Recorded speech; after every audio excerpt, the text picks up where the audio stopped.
سلام برسون.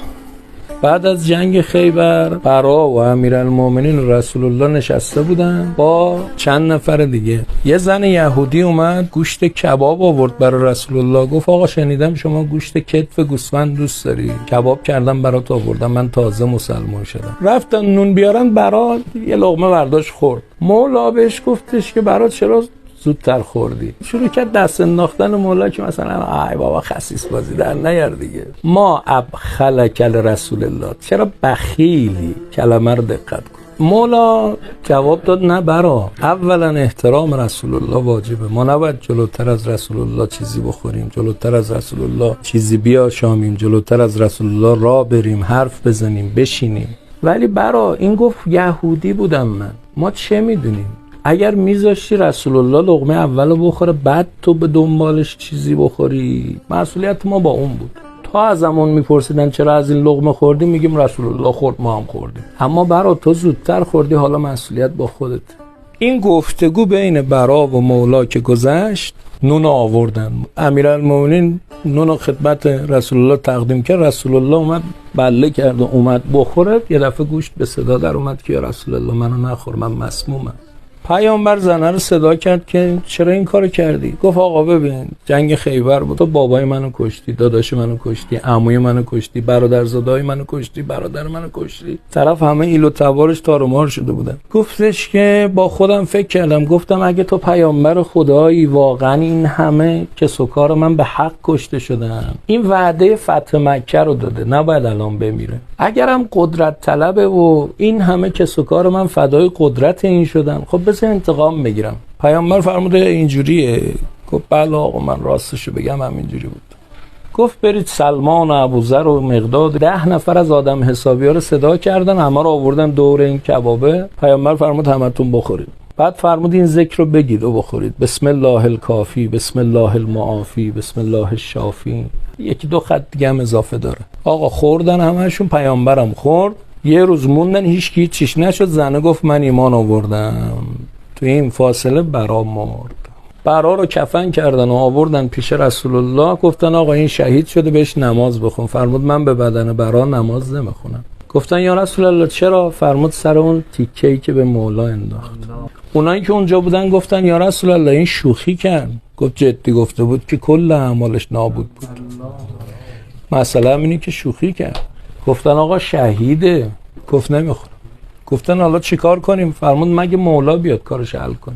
بعدن مونده. امیرالمومنین اومد دید کفن شده است. برا یه دفعه گفت اصلحک الله یا برا، خدا برات بسازه برا، خدا کارتو جور کنه. لقد کنت قواما صواما، تو اهل نماز بودی، تو اهل روزه بودی. به رسول الله گفتن که آقا دیدی مولا چیزی به دلش نبود، دیدی که شهادت خیر داد راجبش؟ فرمود بله. گفتن خب حالا نماز بخون. فرمود که دیگه برا به نماز من رسول الله احتیاج نداره.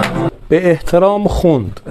رفتن خونه برا تسلیت. رسول الله به خانواده برا گفت من به شما تسلیت نمیگم، در واقع شما به تبریک اولایید تا به تسلیت. گفتن چرا؟ فرمود با اون یه خط دعای علی برا در هر آسمانی در هر جایی از بهشت بخواد میتونه بره. تمام حجاب ها از روی برا برداشته شد با یه خط دعای علی.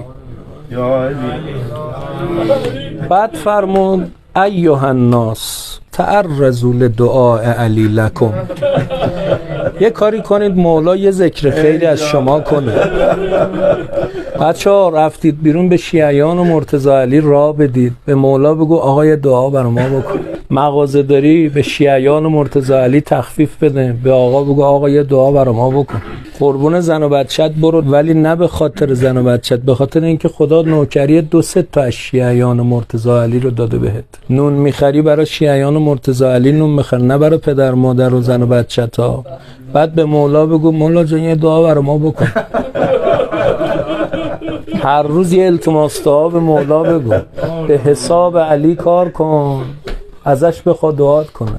یه وقتی بی‌حجابی رو تو خیابون دیدی بگو مولا جان این بی‌حجابه ولی تو دلش محبت تو رو داره، من حاضر نیستم به کسی که محبت تو رو داره کثیف نگاه کنم، به حرمت تو نگاه نمی کنم. یه دعا برای من میکنی؟ از فردا التماس دعاگوی علی شو.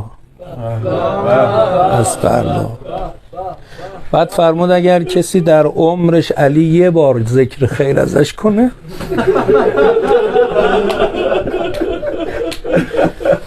گناه تمام ثقلین به گردنش باشه، به تعداد برگها گناه کرده باشه، اون یه دعای علی میچربه.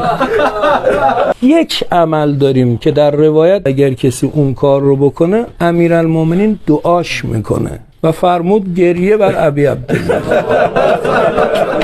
و این روایتش صحیح السنده، تو کامل الزیارات هم اومده. فرمود ان الحسین لیرا من امام حسین میبینه هر کی براش گریه کنه، تا اشک اومد به چشمت بدون مولا داره نگات میکنه. این روایت صحیح السنده.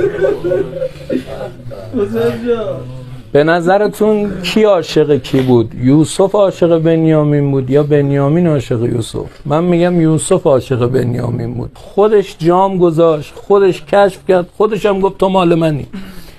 از اول بنیامین همینجوری مونده بود، خودش میذاره تو کاست که گریه کنی،